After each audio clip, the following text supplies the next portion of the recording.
언젠가 한번 소개를 한 적이 있습니다.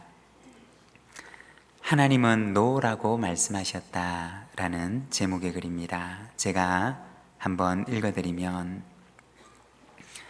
하나님은 노라고 말씀하셨다. 나는 하나님께 나의 나쁜 습관을 없애달라고 기도했다. God said no. 하나님은 말씀하셨다. No. 나쁜 습관은 내가 없애주는 것이 아니라 내가 포기하는 것이란다. 나는 하나님께 장애아를 완벽하게 고쳐달라고 기도했다. God said no. 하나님은 말씀하셨다. No. 그의 영혼은 완벽하단다. 그의 몸은 잠깐이란다. 나는 하나님께 인내를 달라고 기도했다. God said no. 하나님은 말씀하셨다. No. 인내는 긴 고통의 산물이란다. 그것은 주어지는 것이 아니라 배우는 것이야. 나는 하나님께 행복을 달라고 기도했다. God said no. 하나님은 말씀하셨다. No. 나는 너에게 축복을 주었단다. 행복은 너에게 달려 있어. 나는 하나님께 고통을 없애달라고 기도했다. God said no. 하나님은 말씀하셨다. No. 고통은 내가 세상적인 관점에서 벗어나서 나에게로 더 가까이 오게 한단다. 하나님은 노라고 말씀하셨다 라고 하는 제목의 글입니다. 때로는 우리는 마음속에 이렇게 생각을 할 때가 있습니다. 이 세상은 노로 가득 차 있어요. 마음대로 되는 것이 하나도 없는 거절로 가득 찬 세상이 오늘 우리가 살아가는 세상인 것처럼 보일 때가 있습니다.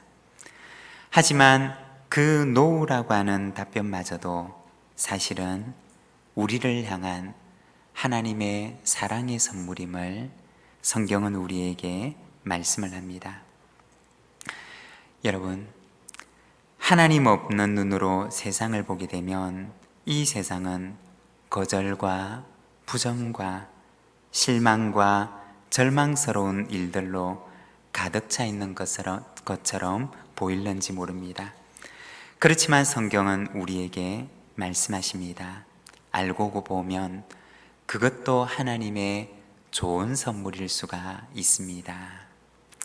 사랑하는 여러분, 이 세상은 사실 하나님의 선물로 가득 찬 세상인 줄로 믿습니다. 그렇지 않은 것처럼 보이는 것들마저도 그 안에는 하나님의 사랑이 가득 들어있는 하나님의 사랑의 선물인 줄로 믿습니다. 우리가 믿음의 눈으로 세상을 보고 그리고 신앙으로 이 세상을 승리하는 우리 모든 부산진 믿음의 가족들이 되시기를 바랍니다. 오늘부터 우리가 4주 동안 축복의 공동체라고 하는 주제를 가지고 말씀을 함께 묵상하고자 합니다. 성경에 보면 대표적으로 두 개의 축복의 기도문이 실려 있습니다.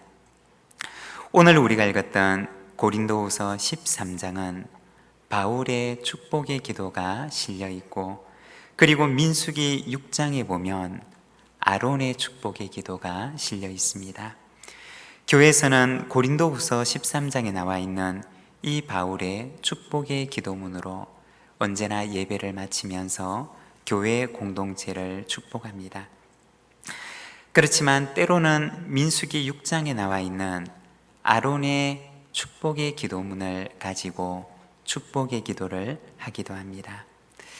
오늘은 우리가 고린도 후서 13장에 나와 있는 고린도 교회 성도들을 향한 바울의 축복의 기도를 보면서 축복의 공동체, 그리스도의 은혜가 너희 무리와 함께 라는 제목으로 우리가 이 말씀을 함께 묵상하고자 합니다.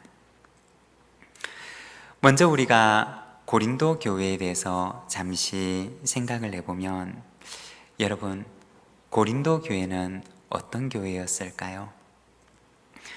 고린도 교회는 사도 바울이 두 번째 전도 여행을 통해서 고린도 지역에 세웠던 교회였습니다. 고린도라고 하는 지역은 그 당시 세속적인 문화의 물결이 가장 거세게 흘러가는 지역이었습니다. 그 당시 헬라어로 고린도 사람 같다 라는 단어가 있었는데, 이 말의 의미는 성적으로 문란하다, 부도덕하다, 선하지 못하다, 악하다 라고 하는 뜻을 가지고 있었습니다. 그만큼 이 고린도라고 하는 지역이 얼마나 문화적으로나 도덕적으로 타락해 있는 도시였는지를 보여주는 말입니다. 그 정도로 세속적인 문화의 물결이, 다른 말로 하면 죄의 물결이 거세게 지나가는 곳이 바로 이 고린도 지역이었다는 것입니다. 하나님께서는 바로 이곳에 바울을 보내서 그곳에 복음을 전하기를 원하셨고, 그리고 그곳에 교회를 세우기를 원하셨던 것입니다. 이렇게 바울을 통해서 복음이 전해지고 교회가 세워진 바로 이 고린도 교회의 모습은 어떠하였을까요? 세속적인 물결이 거세게 지나가는 그곳에 하나님의 교회를 세우시기 위해서 하나님께서는 특별히 이곳에 넘치는 은혜를 부어주셨습니다. 우리가 다른 지역에서 보는 이야기들보다 이 고린도 지역에 하나님께서는 바울을 통해서 더 놀랍고, 그리고 더 큰 은혜를 더 많이 부어주셨던 곳임을 우리는 보게 됩니다. 그렇지만 또한 이곳은 어떠한 곳이었느냐? 그럼에도 불구하고 복음과 삶 사이에서 옛 습관을 버리지 못해서 치열한 전쟁이 일어나고 있는 곳이 바로 이 고린도 교회였다는 것입니다. 하나님의 넘치는 은혜가 있었지만, 그러나 그들이 평생을 몸담고 삼아왔던 이 고린도 지역의 세속적인 문화로 인해서 이 둘 간에 치열한 전쟁이 벌어지고, 그리고 그들이 가지고 있던 옛사람의 습관으로 인해서 참 많은 문제가 일어났던 곳이 바로 이 고린도 교회였다는 것입니다. 성경을 연구하는 학자들에 따르면 바울은 이 고린도 교회를 위해서 4번의 편지를 적습니다.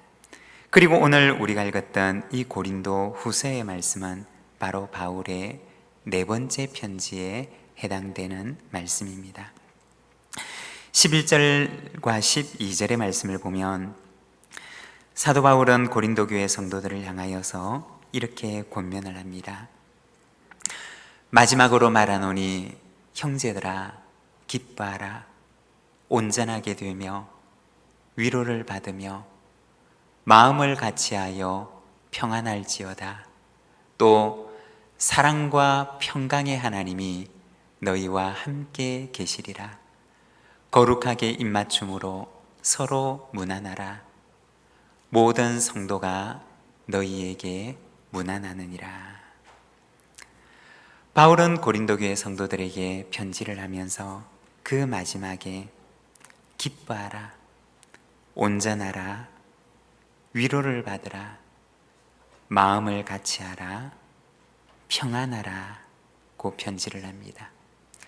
왜 이렇게 바울은 권면을 했을까요? 고린도 교회 공동체가 그동안에 있었던 여러 가지 문제들로 인해서 그들의 마음속에 기쁨을 잃고 있었기 때문이었습니다. 그리고 그들이 온전하게 다시 서는 것이 필요했기 때문이었고, 그리고 그들 가운데는 오랫동안의 그 아픔으로 인해서 위로가 필요했기 때문이었습니다. 또한 마음을 같이해서 서로 한 마음을 품는 것이 무엇보다도 필요했기 때문이었고, 그리고 평안, 다른 말로 하면 화목과 샬롬이 그들에게 필요했기 때문이었습니다. 바울은 이 5가지 권면을 고린도 교회 성도들에게 부탁했던 것입니다. 그리고 이어서 기도하기를 13절의 말씀을 우리가 함께 봉독하겠습니다.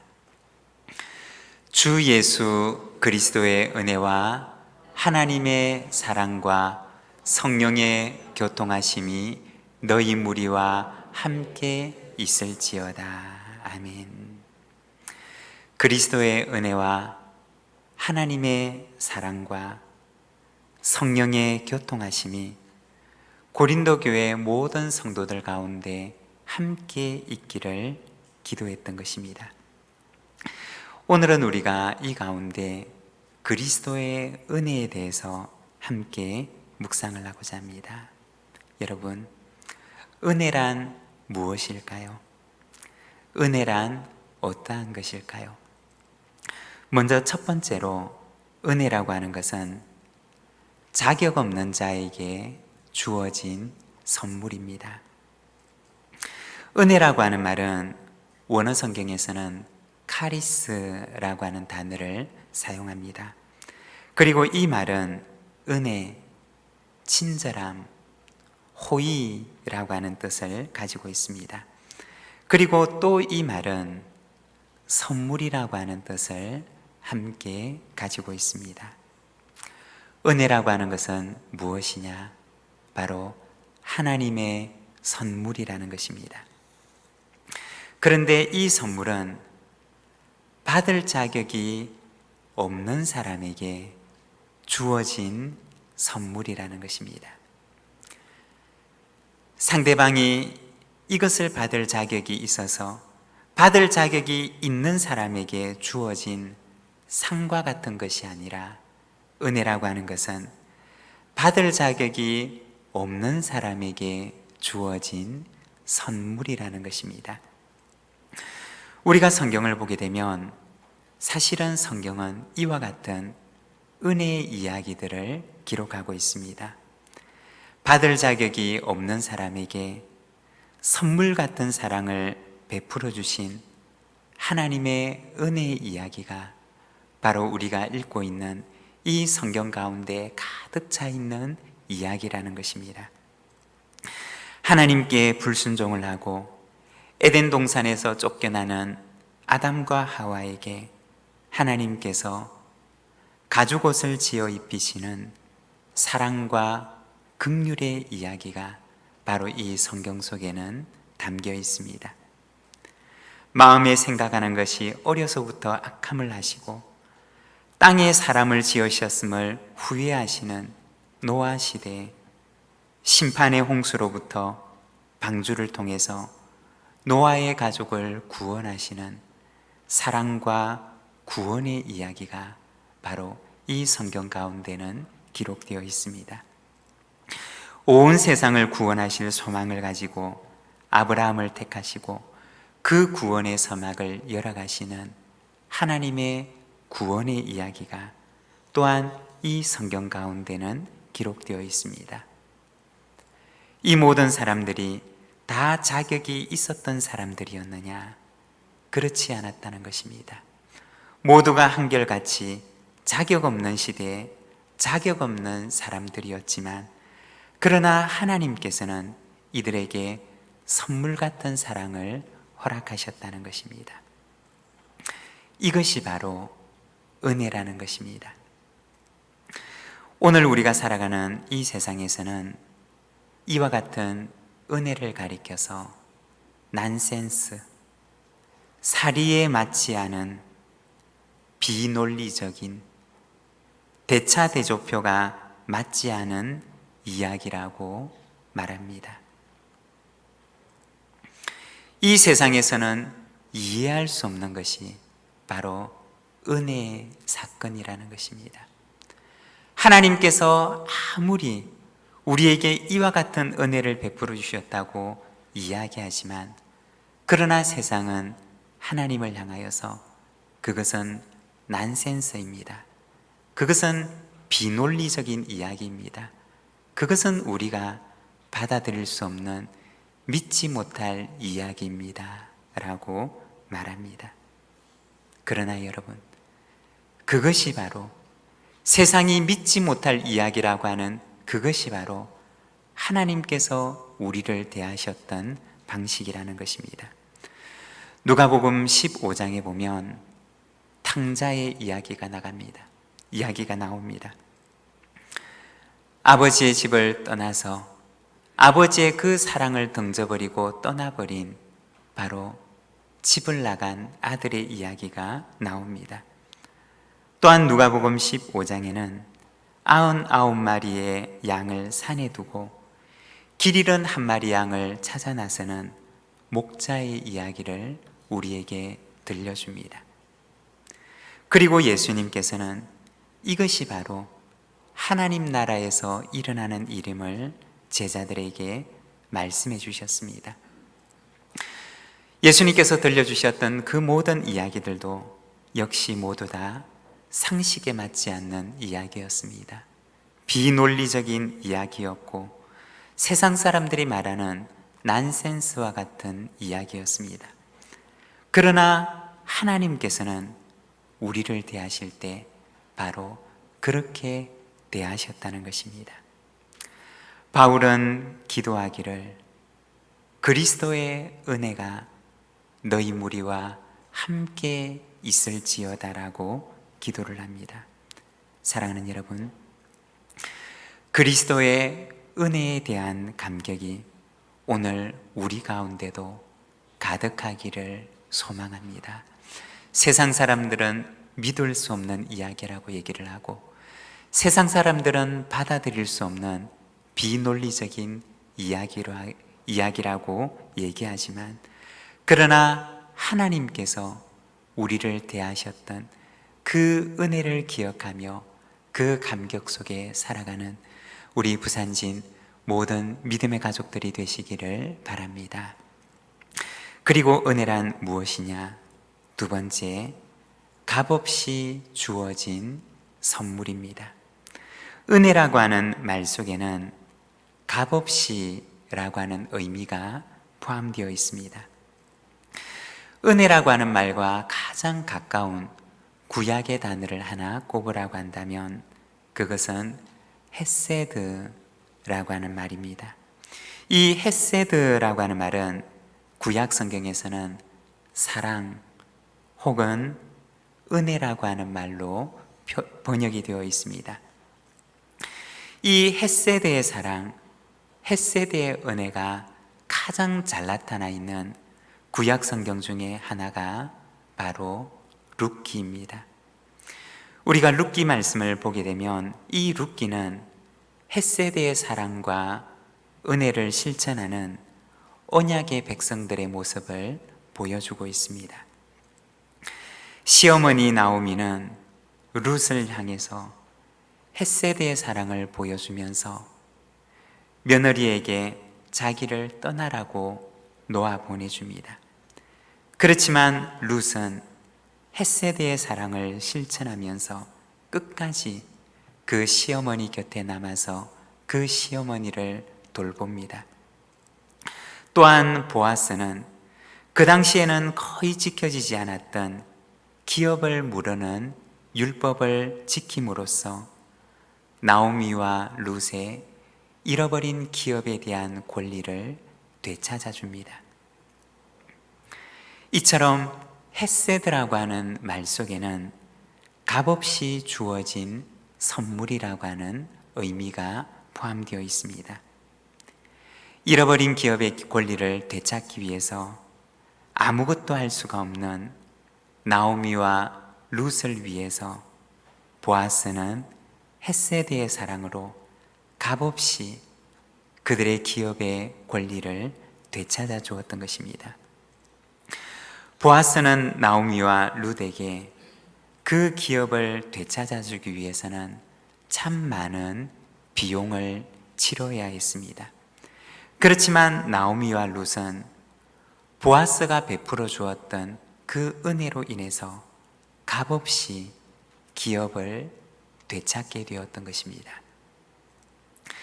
오늘 본문에 나와 있는 그리스도의 은혜라고 하는 것은 예수 그리스도의 십자가 속에 나타난 은혜의 사건을 가리키는 말입니다.